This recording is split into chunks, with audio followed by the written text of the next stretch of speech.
Radio Zuschauer. Mal MD-Player macht komische Geräusche. Ist es normal?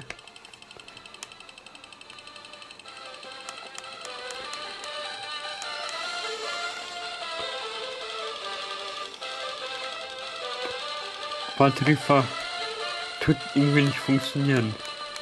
Keine Ahnung. Hat das jetzt über Strom?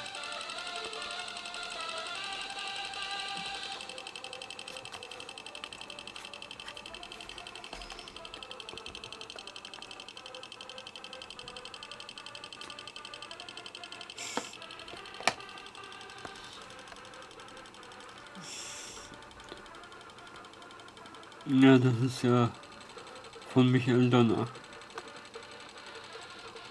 Freie Musik. Ja, und mein Handy ist auch etwas eingebrannt.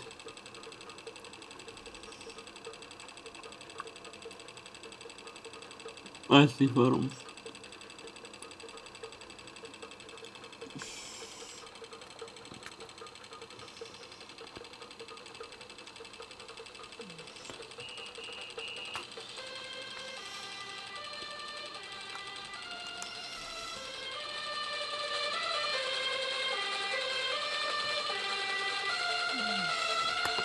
Ist Lautstärke gut? Ja, auch Lautstärke ist gut.